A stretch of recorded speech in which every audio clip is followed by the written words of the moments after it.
नमस्कार, मी अक्षय पुन्हा एकदा तुम्हा सर्वांचं एडियन बातमीपत्रात मनपूर्वक स्वागत करतोय। आज दिवसभरात घडलेल्या संपूर्ण घटनांचा आढावा आपल्याला घ्यायचाच आहे, परंतु त्या अगोदर नजर टाकूया आज दिवसभरात घडलेल्या काही महत्त्वाच्या आणि ठळक घडामोडींवरती। बारागड किल्ल्यांच्या युनेस्कोच्या जागतिक वारसा स्थळांमध्ये समावेश करण्यात आल्याने विरोधी पक्षनेते अंबादास दानवे यांच्याकडून केंद्र व राज्य सरकारचं सभागृहात अभिनंदन।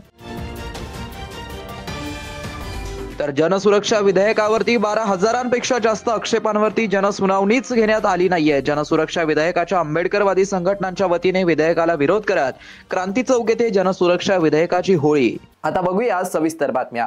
अखंड हिंदुस्थानाचे आराध्य दैवत छत्रपती शिवाजी महाराज यांचा शौर्य आणि पराक्रमाचे साक्षीदार बारागड किल्ल्यांचा युनेस्कोच्या जागतिक वारसा स्थळामध्ये समावेश करण्यात आल्यानंतर गड किल्ल्यांच्या देखभालीसाठी आवश्यक कर्मचारी आणि उपयोगिता व्यवस्थापकांची निर्मिती करणं आवश्यक असल्याची सूचना विरोधी पक्षनेते अंबादास दानवे यांनी विधान परिषद सभागृहात केली आहे। मी राज्य सरकारचं एक अभिनंदन करणारे विरोधी पक्षनेता असतानाही आणि या विषयावर करणार आहे की युनेस्कोनं जे आपल्या राज्यातले 12 किल्ले याचा जागतिक वारसा म्हणून स्थळामध्ये समावेश केलेला आहे, याच्यामध्ये निश्चित राज्य सरकार असेल केंद्र सरकार असेल याचं अभिनंदन केलं पाहिजे। कारण हे 12 किल्ले ज्या पद्धतीनं आत्ताच्या घडीला युनेस्कोमध्ये घेतले गेलेले आहे, मला असं वाटतं आता आपली जबाबदारी जास्त वाढलेली आहे। कारण हे 12 किल्ले ज्या अर्थी वारसा स्थळ म्हणून घेतली जातात त्या अर्थी येणाऱ्या काळामध्ये युनेस्कोमध्ये कायम हे वारसा स्थळ राहणं हे सुद्धा आवश्यक आहे। निश्चित या किल्ल्यांकडे बरंच दुर्लक्ष होत असतं आपलं। कोणताही किल्ला असो, विशाळगडचं मागे प्रकरण घडलेलं आहे, अजूनही त्याच्यात काही निकाल झालेला नाही। मग रायगड असेल, वेगवेगळ्या ठिकाणी जी जी कामं चालू आहेत ती जरी बघितली तरी मला असं वाटतं राज्य सरकारचं कमालीचं दुर्लक्ष या विषयाकडे निश्चित आहे। नुसतं निधी देऊन हे काम होणार नाही, त्याच्यासाठी व्यवस्थित स्टाफ असला पाहिजे, व्यवस्थित मेंटेनन्स असलं पाहिजे। कित्येक किल्ल्याला स्टाफ उपलब्ध नाहीये सभापती महोदय, आणि म्हणून हा 12 किल्ल्यांचा मला असं वाटतं त्याच्यावर आपण नंतर चर्चा करू, परंतु आता 12 किल्ल्यांचा जो वारसा स्थळामध्ये सहभाग केलेला युनोनी, मला असं वाटतं छत्रपती शिवरायांचा हा इतिहास, हा महाराष्ट्राच्या स्वाभिमानाचा, महाराष्ट्राच्या युद्धनीतीचा आणि महाराष्ट्राच्या पराक्रमाची गाथा या निमित्तानं निश्चित देशभर नव्हे तर जगभर गेलेली आहे, ती आणखी ताकदीनं जाईल। आणि म्हणून आज याच्यासाठी सरकारचं, सांस्कृतिक विभागाचं, माननीय मुख्यमंत्री सगळ्यांचं अभिनंदन करत असताना येणाऱ्या काळामध्ये वारसा स्थळामध्ये समावेश झालेल्या या किल्ल्यांसाठी नव्हे, याच्याशिवाय अनेक किल्ले आपले आहेत, याच्यासाठी सरकारने मला असं वाटतं कायम स्वरूपाच्या व्यवस्था, कायम स्वरूपाच्या निधीची अरेंजमेंट, निधी भरपूर मिळतो, परंतु उपयोगिता, स्टाफ ह्या सगळ्या गोष्टी अतिशय महत्त्वाच्या आहे। आणि म्हणून सरकारचं अभिनंदन करत असताना येणाऱ्या काळामध्ये या किल्ल्यांच्या माध्यमातून आणखी कशा अर्थानं आपला महाराष्ट्राचा स्वाभिमान, पराक्रम हा जगामध्ये गाजेल याच्यासाठी मला वाटतं प्रयत्न करण्याची आवश्यकता आहे। आणि त्याच्यासाठी कायम स्वरूपी सरकारने योजना करण्याची गरज असं मला वाटतं।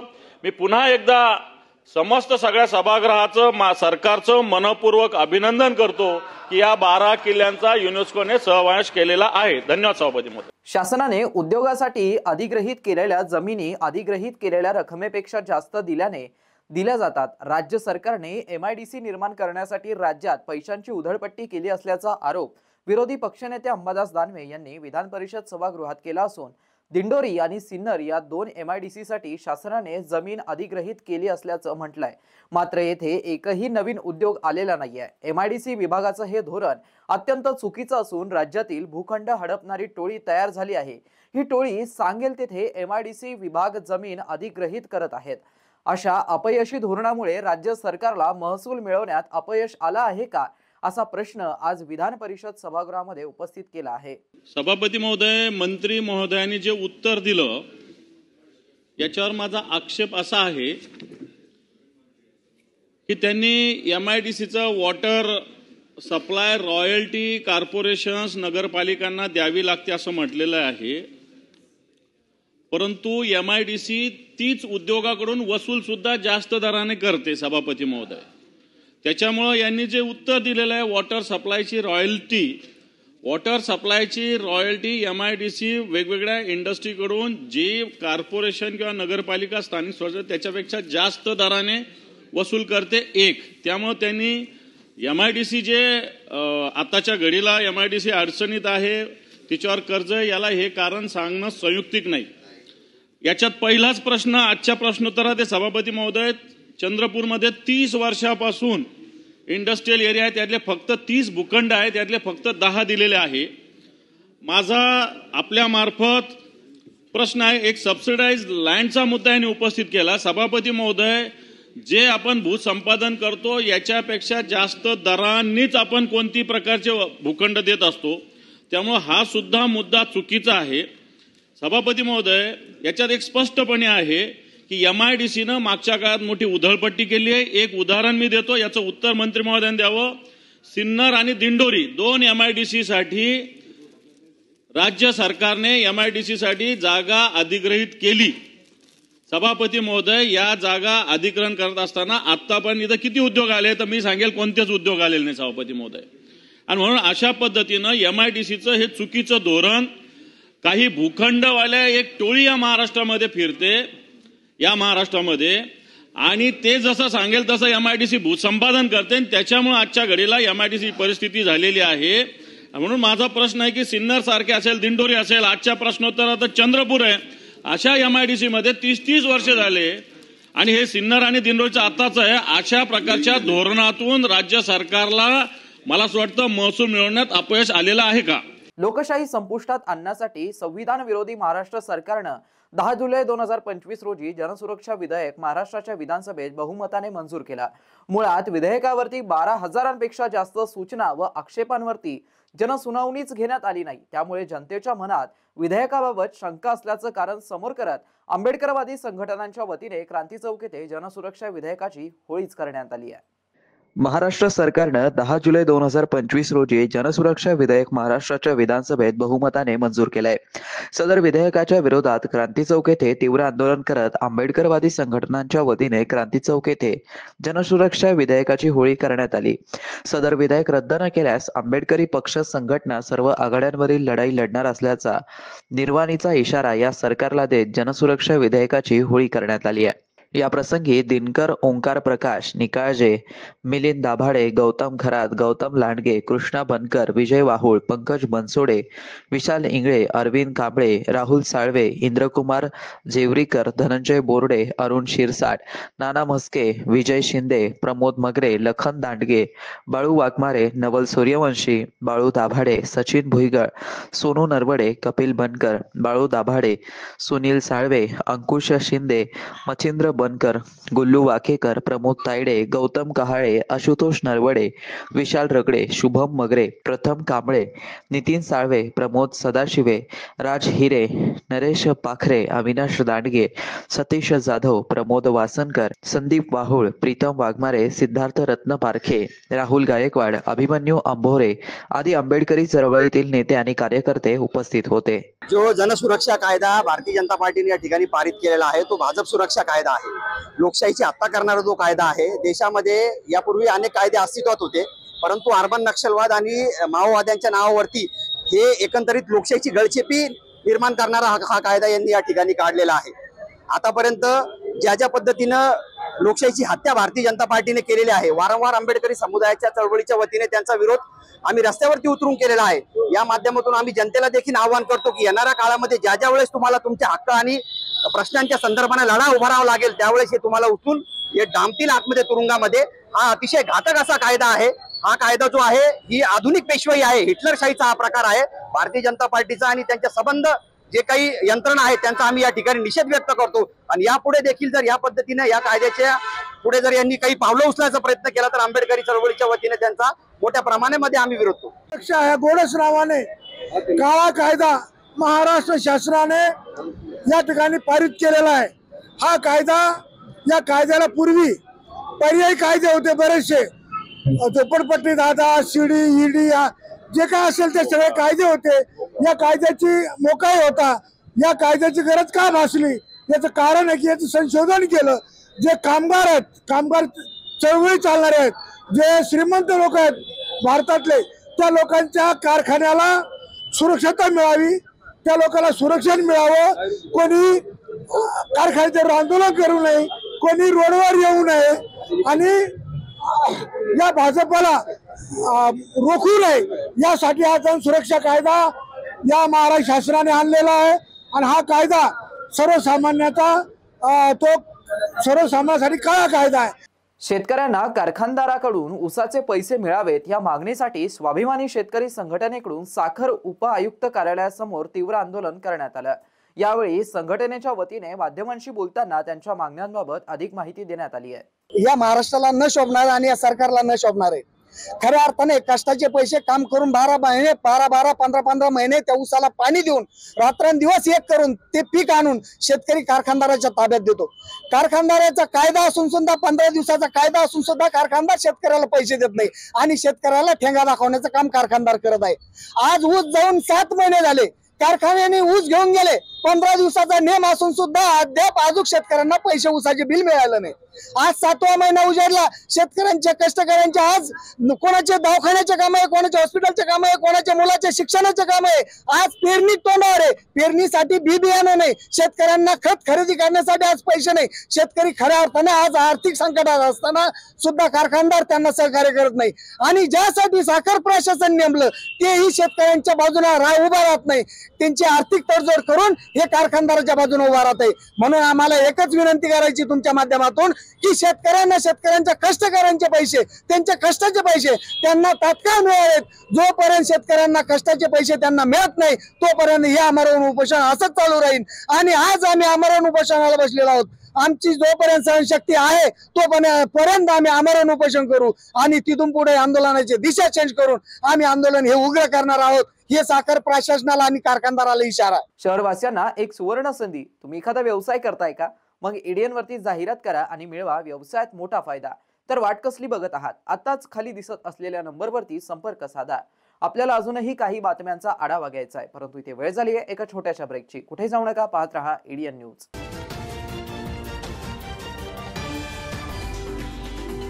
तब्बल 100 वर्षांपासून यशस्वी विद्यार्थी घडवणारे मराठवाड्यातील पहिले महाविद्यालय असलेले शासकीय ज्ञान विज्ञान महाविद्यालय छत्रपती संभाजीनगर या महाविद्यालयात नव्या शैक्षणिक वर्षात अर्थात 2025 आणि 26 मध्ये प्रवेश घेण्याची पुन्हा सुवर्ण संधी।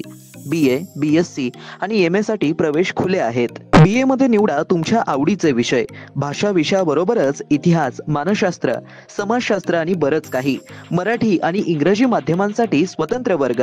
BSc मध्ये botany, chemistry, zoology, microbiology, computer science सारखे आधुनिक विषय। MA साठी खास अभ्यासक्रम, भूगोल, ग्रहविज्ञान आणि संगीत। शिक्षणाची उत्तम व्यवस्था, कमी खर्चात मुला-मुलींसाठी महाविद्यालयाची प्रशस्त इमारत, स्वतंत्र ग्रंथालय, वाचनालय, अभ्यासिका, मुलींसाठी लेडीज रूम, प्रयोगशाळा, वसतिगृह आदींची व्यवस्था। NEP 2020 ची अंमलबजावणी। MPSC, UPSC पूर्व प्रशिक्षणाची खास सुविधा। स्पोर्ट्स, NCC, NSS आणि स्किल बेस्ड कोर्सेससह तुमच्या सर्वांगीण विकासाची हमी। प्रवेशासाठी आजच संपर्क करा। कला शाखेसाठी 9823 139664, BSc साठी 9823 04 23 59, 11वी विज्ञानसाठी 9503 81 89 94 आणि 11वी कला शाखेसाठी 9922 90 09 34. तर वाट कसली बघताय? आजच तुमच्या उज्ज्वल भविष्याची निवड करा. शासकीय ज्ञान विज्ञान महाविद्यालय. Educate, empower, enlighten. मनोवृत्ती घडवा, भविष्य घडवा. आजच आपला प्रवेश निश्चित करा. 10वी 12वी झाली, आता पुढे काय? शहराच्या मध्यवर्ती ठिकाणी असलेल्या महाविद्यालयाच्या शोधात आहात तर सर्व विद्यार्थ्यांसाठी एज्युकेशनचा मास्टर स्ट्रोक विवेकानंद शिक्षण संस्था संचालित विवेकानंद कला सरदार दलीप सिंग वाणिज्य व विज्ञान महाविद्यालय समर्थनगर छत्रपती संभाजीनगर NAP राष्ट्रीय शैक्षणिक धोरणानुसार BA, BCom, BSc, BBA 2025 व 26 साठी प्रवेश प्रक्रिया व नोंदणी सुरू झाली आहे. यशवंतराव चव्हाण महाराष्ट्र मुक्त विद्यापीठ नाशिक व इंदिरा गांधी मुक्त विद्यापीठ दिल्ली हे अभ्यास केंद्र उपलब्ध आहेच, परंतु आपल्या शहराच्या मध्यवर्ती ठिकाणी प्रशस्त इमारत, 3ही विद्याशाखा, 16 विषयामध्ये PGचे अभ्यासक्रम, शिवाय 11 विषयात PhD रिसर्च सेंटर, गुणवत्तापूर्ण व दर्जेदार शिक्षण, 50 वर्षांची उज्ज्वल परंपरा, सुसज्ज ग्रंथालय, ओपॅक, लिस्ट आणि रिमोट ऍक्सेसची सुविधा, आधुनिक विज्ञान प्रयोगशाळा, सुसज्ज क्रीडा विभाग, राष्ट्रपतींच्या हस्ते गौरवप्राप्त विद्यार्थ्यांचा महाविद्यालयात सहभाग, दिव्यांगांसाठी स्पेशल कॉम्प्युटर लॅब, व्यक्तिमत्व विकासासाठी NCC आणि NSS, स्पर्धा परीक्षेसंदर्भात मार्गदर्शन, शासनाच्या सर्व शिष्यवृत्ती योजना उपलब्ध, शिवाय स्वाधार योजनेच्या विद्यार्थ्यांना परिपूर्ण लाभ. प्रवेशासाठी संपर्क 0240 23 65 845, 0240 23 65 844, 0240 23 65 813, कार्यालयीन संपर्क 0240 23 65 801. आजच आपला प्रवेश निश्चित करा आणि द्या आपल्या करिअरला बूस्टअप. अनेकांच्या मनात स्वप्न असते की देशाची सेवा करायची, परंतु काही लोकच योग्य प्रशिक्षण घेऊन ते वास्तवात पूर्ण करतात. वास्तविक सैनिक बनणे सोपं काम नाही, कारण प्रशिक्षणाच्या मैदानापासून ते युद्धाच्या रणांगणापर्यंत प्रत्येक क्षण संघर्षमय असतो.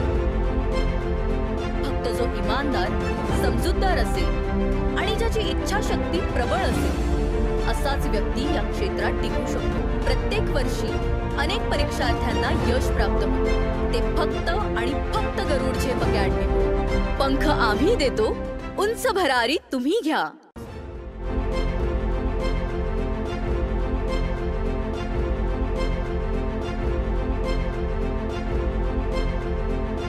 शिक्षण असो किंवा नोकरी, कुठल्याही कामानिमित्त छत्रपती संभाजीनगर येथे येत असाल तर तुमच्या घरगुती जेवणाची चिंता आता मिटली.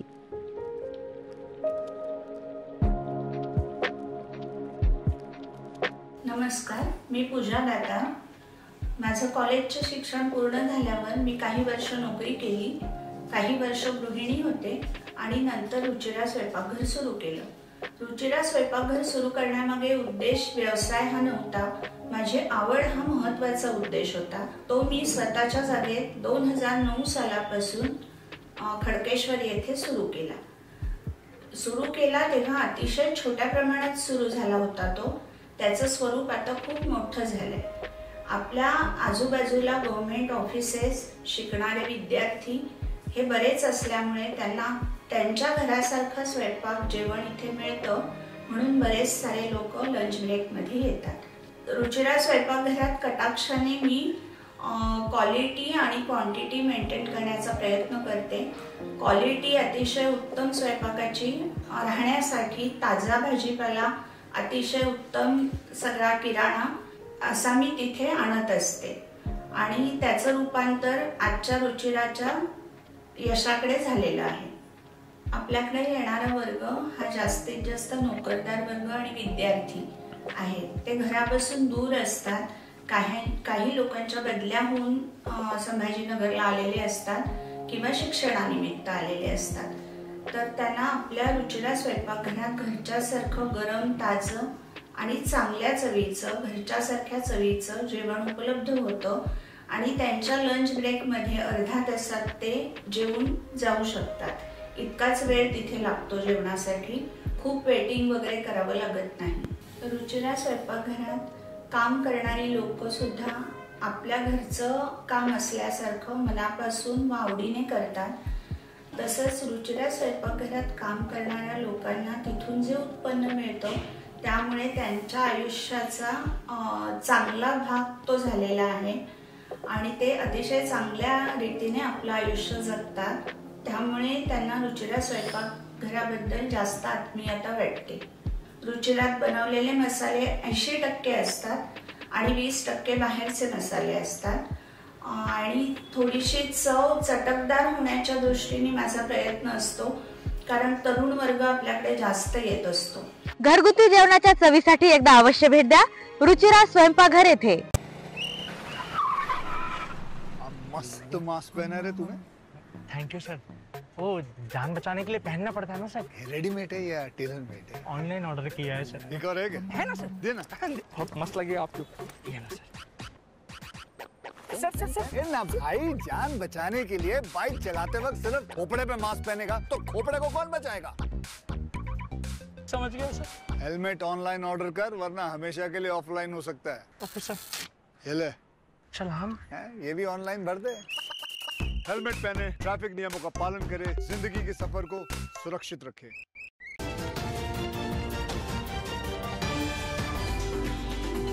ब्रेकनंतर पुन्हा एकदा स्वागत. आपण बघत आहात एडियन बातमीपत्र.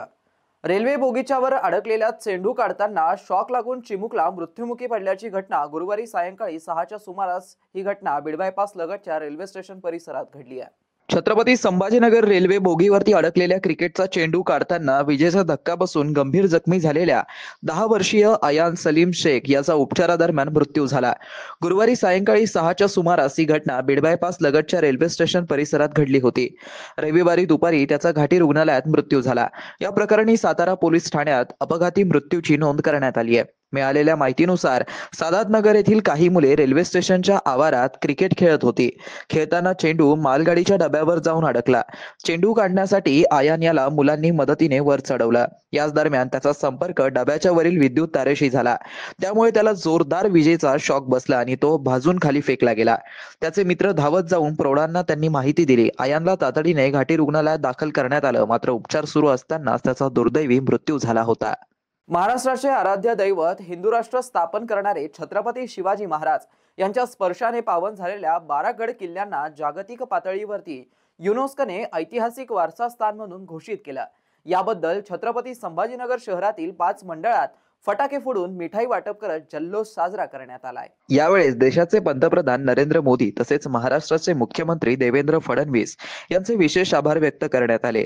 सदरील जल्लोष चिकलठाणा मंडळात मंडळ अध्यक्ष सुनील जगताप यांनी आयोजित केलेल्या कार्यक्रमात फुलंब्री विधानसभेतील आमदार सौ अनुराधाताई चव्हाण, माजी केंद्रीय अर्थ राज्यमंत्री डॉक्टर भागवत कराड, भाजप शहर जिल्हाध्यक्ष किशोर शितोळे, माजी महापौर बापू घडामोडे, माजी नगरसेवक संजय चौधरी, सुनील नाडे यांच्यासह मोठ्या प्रमाणामध्ये पदाधिकाऱ्यांसह नागरिक उपस्थित होते.